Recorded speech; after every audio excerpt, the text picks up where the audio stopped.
You love with intensity. When you care, you don't ration your feelings. You give in a way that says, "This matters. You matter." And without saying a single word, you expect that the other person recognizes the sincerity behind your every choice. Carl Jung explained that our minds are always at work projecting. We place fragments of ourselves onto the people we admire. We assign them qualities we respect.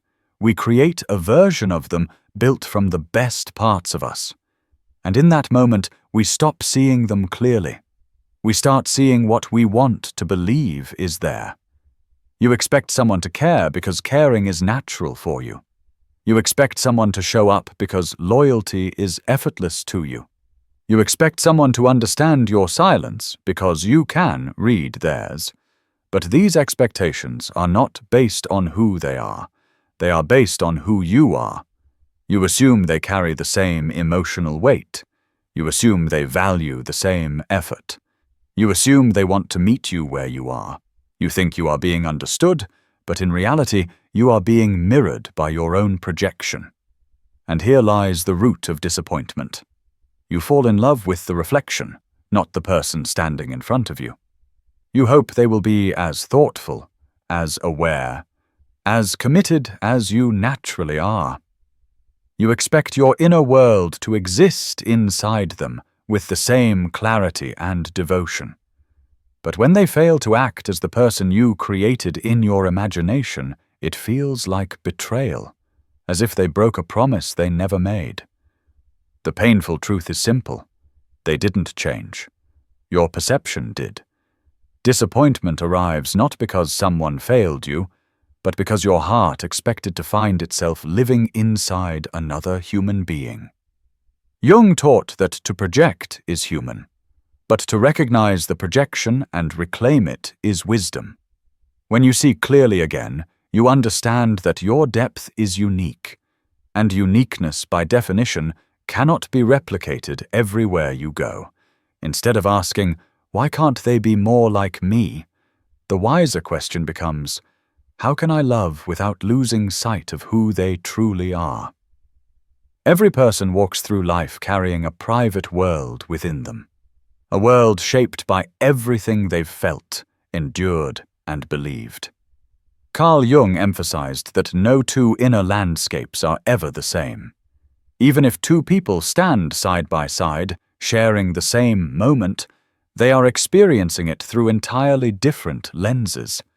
You may think someone understands you because they nod at the right time, respond with familiar words, or share a similar past.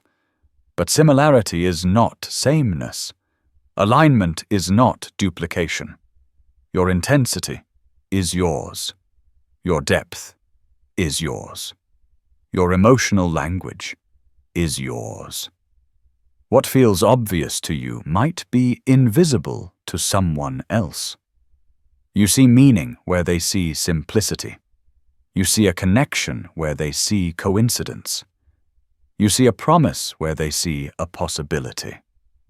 The contrast between inner worlds becomes most visible when expectations collide with reality. You hope that others interpret life with the same level of care and consciousness that you do. But Jung reminds us, each psyche has its own architecture. They do not love the way you love. They do not think the way you think. They do not prioritize what you prioritize, not because they are careless, but because they are different. Disappointment arises when you forget that the internal world you cherish is not universal currency. What is priceless to you might be pocket change to someone else, and that can feel unfair. Why doesn't everyone feel as deeply as you do? Why doesn't everyone notice the things you can't ignore? Why doesn't everyone show the same reliability you consider non-negotiable? The answer hurts because it is brutally simple. They are not you. Jung taught that individuality is both the beauty and the burden of being human. The more awareness you have, the more you will notice the gap between what you give and what others return. That gap is not a flaw in you or in them. It is the natural distance between separate worlds. True maturity begins when you stop trying to erase that distance and start learning how to navigate it. The goal isn't to find someone who thinks exactly like you. It's to recognize that the differences were always there, and love wisely anyway. There are things you hold sacred, not because someone taught them to you, not because society expects them, but because they are woven into who you are. Carl Jung believed that values are not random habits. They are the architecture of your inner world, crafted through experience, reflection, and choice. You show up fully. You mean what you say. You treat others with the respect you believe they deserve. And you assume that this is the baseline that everyone operates from. But it isn't. The values you protect so fiercely are not shared by default. They're rare. They are the result of growth, insight, and resilience. Not everyone has walked the path that shaped your standards. What feels effortless to you might feel excessive to them. What feels essential to you might feel optional to them.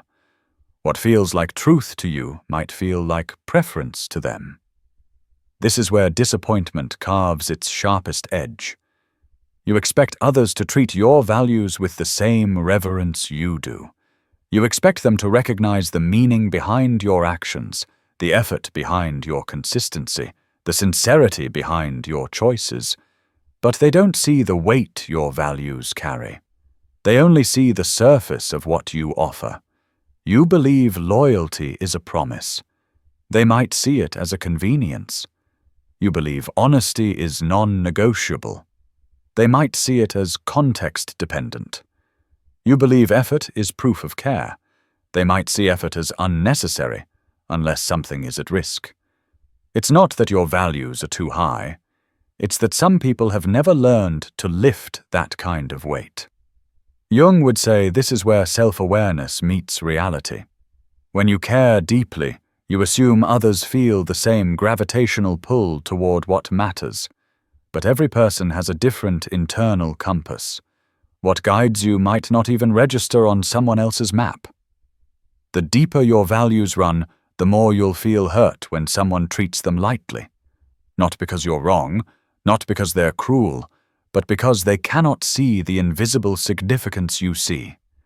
So disappointment doesn't mean you should feel less or expect less from life. It means you must learn how to protect the standards that define your worth. You don't need to lower your values. You need to recognize who is capable of honoring them. Disappointment stings. It can leave you pacing in silence, replaying every moment, every intention, every sign you thought you understood. But Carl Jung taught that discomfort is not just a reaction. It is a revelation. When someone lets you down, they aren't exposing their flaws. They are exposing your unmet needs. Disappointment holds up a mirror, not to who they are, but to who you are. You wanted to feel valued. You wanted to feel prioritized. You wanted someone to recognize the effort you quietly pour into your connections. When that doesn't happen, the pain you feel is not simply from being overlooked. It is from realizing that what matters most to you wasn't even visible to them. Jung would say, the emotion you feel points to a truth you have yet to fully acknowledge. The truth that you crave reciprocity. The truth that you deserve understanding. The truth that your heart needs to be met with equal presence. Disappointment is a message disguised as a wound. It asks, why did you expect more? What part of you needed this so badly to feel whole? Why do you give more than you receive? And in that interrogation, something profound emerges. Awareness. Awareness of what you value. Awareness of what you lack. Awareness of the treatment you can no longer accept. Many people try to silence disappointment or bury it under excuses. They didn't know. It wasn't their fault. Maybe I'm asking for too much. But Jung would warn against ignoring emotions that are trying to protect you. When you suppress the voice that says, "I deserved better," you abandon yourself in favor of someone who has already done so. Disappointment becomes the turning point. The moment the projection collapses, the moment you finally see the difference between what you hoped for and what actually is. And as painful as that realization may feel, it is the first step toward choosing connections that honor who you are rather than diminish you. Because every time someone disappoints you, the mirror speaks. You know what you need. Stop pretending you don't. One of the most common assumptions we make is that care should be intuitive, that if someone truly values us, they should automatically know how to treat us. No instructions, no reminders, just instinct. But as Carl Jung emphasized, the inner world of each person is profoundly personal. What is obvious to you is not universal truth.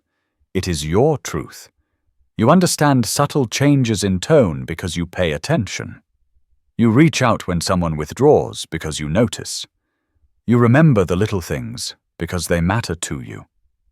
This level of attunement feels natural to you, so you assume others will match it. You assume they'll know when you feel hurt. You assume they'll sense when something is wrong. You assume they'll recognize what you need before you speak it. But mutual understanding is rarely mutual in its creation. You have studied others for years, but how many people have taken the time to study you? Not everyone listens for the quiet cues. Not everyone reads between the lines. Not everyone has practiced emotional awareness enough to interpret silence. And here's the myth that leads to disappointment. If they cared, they'd know, Dubba. If they cared, they would be willing to learn. But nobody arrives already fluent in the language of your heart. Understanding must be built, not assumed. It requires communication, consistency, and curiosity. Jung would say that assumptions create illusions, and illusions lead to suffering. When your expectations live in your mind but remain unspoken, others remain unaware of their existence. You get frustrated, while they stay confused. You think, why didn't they notice? How could they not understand how much that mattered? Why do I feel so unseen? Because they are navigating your world with maps you never handed them. The tragedy is that the deeper you feel, the more invisible your needs can become when left unspoken. You expect others to see what you have never clearly shown. Disappointment, then, becomes a reminder. Clarity is a form of love you must offer yourself. The people who are meant to stay will not run from the process of understanding you.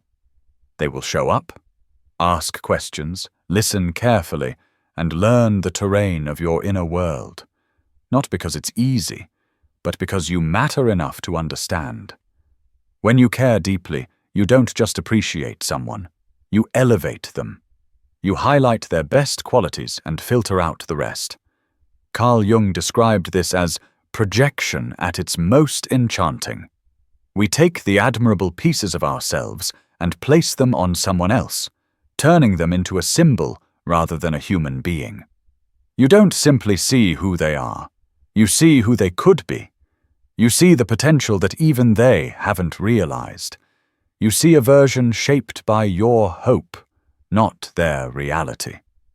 And so, you fall in love with a possibility. You overlook the warning signs. You minimize the distance between what you give and what they return. You ignore the mismatch between your effort and their capacity.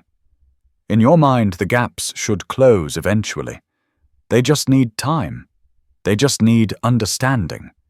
They just need someone like you. But idealization has a secret cost. The truth becomes the enemy. You begin defending a fantasy. You start arguing with reality. You cling to what you imagined and reject what you're shown. Jung's concept of the shadow warns that everything we refuse to acknowledge eventually rises to the surface. When you ignore the uncomfortable aspects of someone's character, those hidden truths grow in silence, waiting for the moment to disrupt your illusion. Then one day, something small happens. A broken promise, a moment of carelessness, a reaction that doesn't match your investment.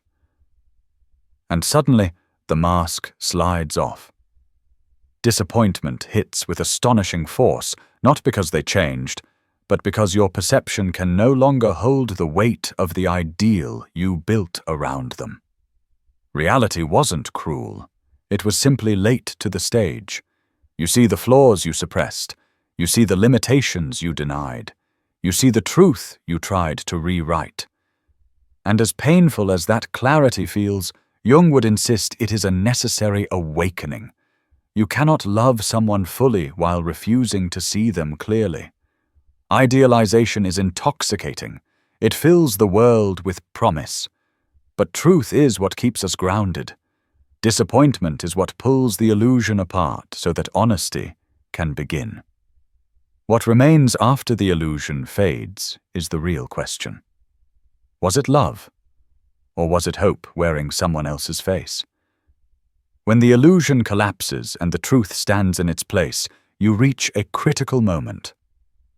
Carl Jung believed that real connection begins where projection ends. Once you stop expecting others to echo your emotional style, you're finally able to see them without distortion. This is where love grows up. Mature connection isn't built on sameness. It's built on recognition. Recognition that every person is shaped by their own internal forces and limitations. You begin to understand that. They may care for you deeply, but express it differently. They may value you, but fail to articulate why. They may want to show up, but struggle in ways you've never had to. Instead of asking, "Why can't you be like me?" you start asking, "Who are you truly beneath my expectations?" Jung would say this is the shift from projection to perception. Mature connection happens when you allow differences without seeing them as defects. You accept limitations without turning them into disappointment. You honor individuality without assuming incompatibility. This doesn't mean lowering your standards. It means understanding what belongs to you and what belongs to them. Your depth is not a flaw. Their limitations are not a betrayal. Both are simply truths that must be acknowledged. The moment you stop demanding that others feel exactly as you do, you give them the freedom to show you how they feel. And in that freedom, a different kind of intimacy forms, one rooted not in fantasy, but in clarity. Real connection isn't about finding a perfect match. It's about learning how to coexist with someone's differences without abandoning the essence of who you are. Jung believed that individuality is the foundation of all meaningful bonds. When you embrace this, disappointment no longer becomes a repeated heartbreak. It becomes a filter. It removes those who cannot meet you. It highlights those who are willing to understand you. It reveals who can walk beside you without asking you to shrink. Mature connection is not luck. It is awareness. It is intentional. It is two separate worlds choosing to build a bridge instead of pretending they are already the same. You love deeply because your heart is not shallow. You hope fiercely because you know what connection can feel like when it's real. Even when disappointment shatters your expectations, you still choose to care. And that is not weakness. That is courage. Carl Jung reminds us that every disappointment exposes a truth about ourselves. It teaches us what we value, what we can no longer accept, and what we deserve moving forward. It is not the end of love. It is the beginning of clarity. You learn that. Not everyone will understand your silence. Not everyone will protect what you give. Not everyone will hold your heart the way you hold theirs. And that realization hurts, but it also frees you. Because when you stop expecting your heart to be reflected perfectly in others, you stop confusing projection for connection. You stop clinging to potential. You stop apologizing for caring too much. You begin accepting that. Some people care in softer ways. Some care in clumsy ways. Some care only when it benefits them. And some cannot care at all. Their capacity says nothing about your worth. Your depth is not a burden. Your standards are not too high. Your love is not the problem. The problem is expecting everyone to possess the same emotional reach as you. Maturity is loving deeply while also protecting your self-respect. It is giving without erasing yourself. It is caring without self-abandonment. Jung believed that love becomes authentic when individuality is preserved. Not, you must be like me, but I can love you as you are and still honor who I am. So yes, disappointment is inevitable when you love deeply. But so is discovery. So is growth. So is the eventual meeting with someone who recognizes the rare value of the way you love. You are not meant to be understood by everyone. You are meant to be understood by the right ones. Keep your depth. Keep your standards. Keep your heart open. Because the day someone truly sees you will be the day disappointment finally loses its power. There is a certain kind of person who moves through the world with a quiet, unwavering intensity. Someone who listens not just to words, but to pauses. Someone who remembers things nobody else noticed. Someone who gives without waiting to be asked. Maybe that someone is you. Carl Jung believed that depth comes with a cost. The deeper the heart, the fewer the places it will feel at home. You are not built for half-effort or casual interest. You are built for meaning, for presence, for connection that doesn't disappear when things get difficult. You have been disappointed not because you were wrong to care, but because you cared in a world where many do not. Your heart has its own frequency, a rare signal. Not everyone is tuned in. You may wonder why you're the one who always tries, why you're the one who feels first and forgives fastest, why you're the one who looks for depth while others skim the surface. It's easy to think the answer is to feel less, to close up, to stop expecting anything real. But Jung would argue the opposite. You must stay true to the honesty of your emotional nature. You must keep the depth that others may lack. You must continue to love with clarity, not fantasy. Because the world needs people who care too much, people who notice, people who give meaning to the moments everyone else forgets. And though disappointment has visited you many times, it has never managed to make you smaller. That alone proves something magnificent. Your heart is resilient. Your values are unwavering. Your love is still alive. One day, someone will not only appreciate the way you love, they will recognize it as the rare treasure it is. Until that day, protect your capacity to feel. Guard your tenderness. Honor the depth that sets you apart. The world may not always understand you, but the right ones will never let you go.